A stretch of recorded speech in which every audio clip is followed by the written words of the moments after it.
country, down where the cotton grows. "Welcome home. How was thy honeymoon?" the king questioned. "We had the time of our lives." Link winked, and a grin happed upon his face. "It was very beautiful. Thank you so much," I said, hugging the king tightly. I really enjoyed the time with Link. Just then, Zelda spoke up. "A fairy from the forest has sent word that the great Deku Tree wants to speak with you both." Link and I exchanged glances. "The great Deku Tree has summoned us?" I said, as I looked back at Zelda. "Yes, the word came in this morning." Link looked at me with a confused look. "We had better not keep the great Deku Tree waiting," Link inquired. "Jenna, my daughter, I will have one of your horses saddled and brought to you." I nodded, and then the king and Princess Zelda returned to the castle. After a few minuets,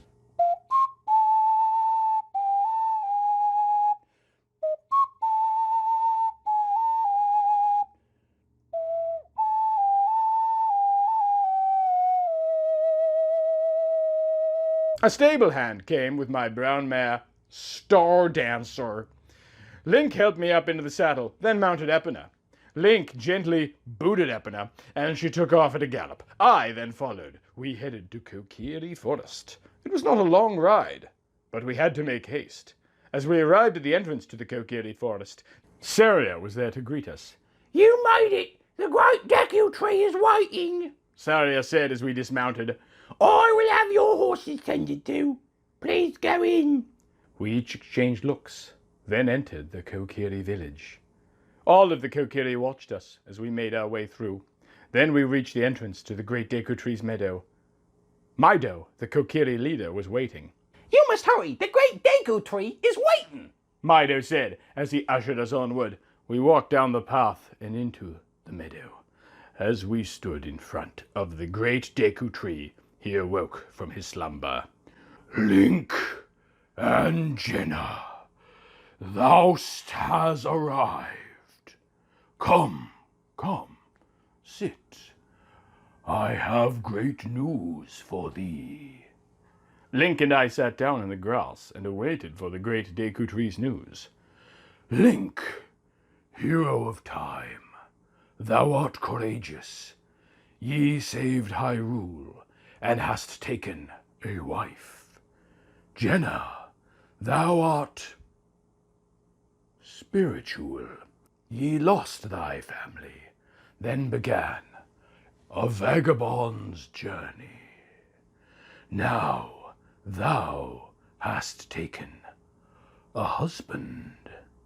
Shall ye seek the blessing of child?" I turned to Link, and we exchanged smiles as we said, "Yes!" "Since Hyrule is at peace now, things are all well. But the Desert Man may someday return. I give each of ye a guardian fairy to protect ye." Just then, two fairies, one with a pink aura and one with a blue aura, flew over to us. I cannot believe that fairies really exist, I thought to myself. I watched as the blue fairy flew over to Link. "Long time no see, Link. How I've missed you." Link looked at the fairy and smiled big.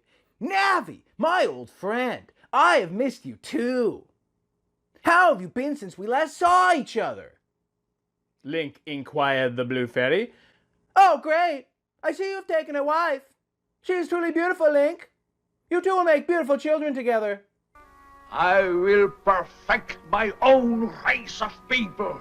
The fairy smiled at Link, then flew over to me, the pink one behind her. As the fairy hovered in front of me, her blue aura seemed so beautiful, so peaceful. "Hello," the pink fairy said. "We'll be the guardian fairies for Link and you from now on," Navi inquired. I could not believe I was getting a fairy. They were only told in storybook tales where I came from. But as I looked at Navi and Lily, I was glad they were not just myths. I was glad to have a fairy partner. Navi then flew back over to Link, and Lily came over to me. "Hello, Jenna. It's nice to meet you," Lily said as she hovered in front of me. As I looked at the pink fairy, I was glad that she was my guardian. "Lily, I think we are going to be good friends." "As do I," Lily responded. Then I got up and went over to Link. I threw my arms around him and looked into his eyes. His eyes seemed to glow in the sunlight. I laid my head against his chest and began to think to myself, a guardian fairy. I would have never dreamed. It is not a myth, this is real. And I am very lucky. Just then, the great Deku Tree spoke again, once more. "Thou art courageous, and thou art spiritual, will be protected. If the desert man should ever return, then your guardian fairies will help protect ye. When thou hast thy firstborn, return to see me." With his words spoken, the great Deku Tree returned to his slumber. I held Link's hand as I looked at the two fairies. This is truly a great gift the great Deku Tree has given us. Then I looked back at Link, and he nodded in agreement. Link and I then kissed before we started home. When we returned to Kokiri Village, all of the Kokiri, especially Saria, wanted to know what the great Deku Tree told us. Saria's eyes widened when we told her we had our own fairies. Even more so when she found out Navi returned to Link. "That is great news," Saria said cheerfully. "It is great to see that Navi has returned." Link nodded, and a smile crossed his face. How come they get fairies? They are not even Kokiri. A voice called from behind. Just then, the headstrong Mido approached us. What makes them so special to get their own fairies? Mido questioned. Saria turned and looked at Mido square in the face.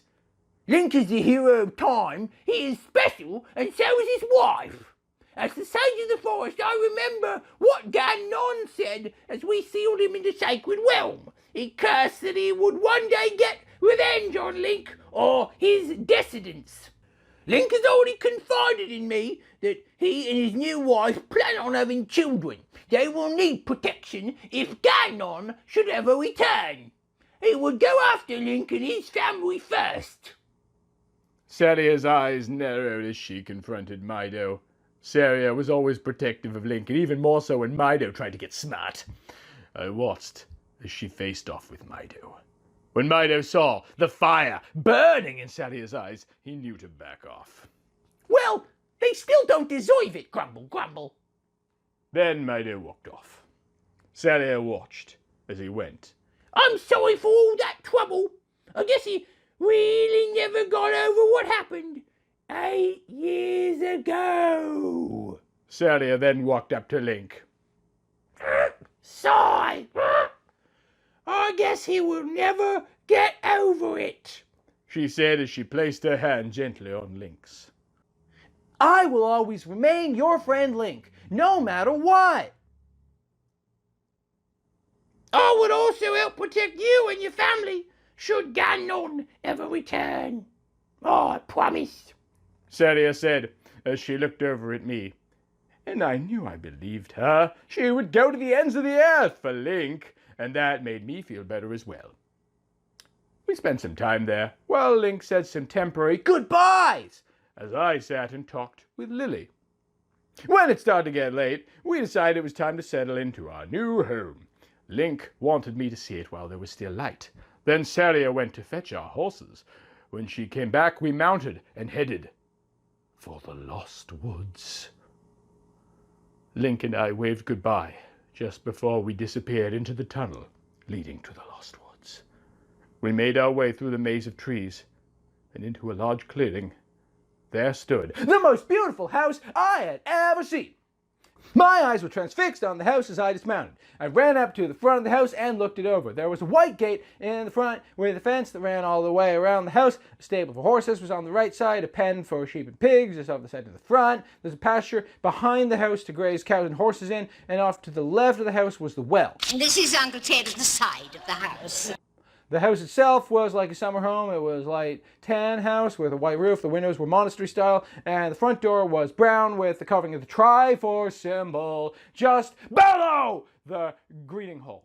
And when I then went inside, I was nearly blown away. The entire house was furnished. The living quarters had a wooden couch with cushions. A reading chair sat beside a fireplace. There was a book table beside the couch with an oil lamp on it. Candles and stands stood all around the room, while oil lamps hung from the walls. In the dining quarters stood a huge kitchen table with 6 chairs around it. A small vase of flowers sat in the middle. The kitchen had all the cooking supplies we would ever need. There was even a spice rack. Small ice boxes in the corner, and another small fireplace was in the back for cooking. There was a spiral staircase that went up to the sleeping quarters. I walked up the staircase and went to see the sleeping quarters. When I reached the top, I noticed there were 5 doors. 4 were empty and 1 furnished. The one that was furnished was our bedchamber. There was an Edwardian bed, 3, with beautiful white silk sheets and pillows. A wooden chair sat off to the right, and a small table with an oil lamp sat to the left of the chair. Silk curtains lined the windows, and a wardrobe closet stood in the left side of the room. I was so overjoyed with the sight that when Link came up behind me, I threw my arms around him, told him I loved him, and kissed him passionately. I knew that this was the place we were going to raise our family. I don't care! The place going to spend the rest of my life in. Link had given me a beautiful gift. A gift of love. As always, huge thanks to all of my generous Patreon supporters, particularly Michael Fattori and Break System BSE. And if you're a big fan of the show, please consider becoming a Patreon supporter yourself for as little as $1 a month.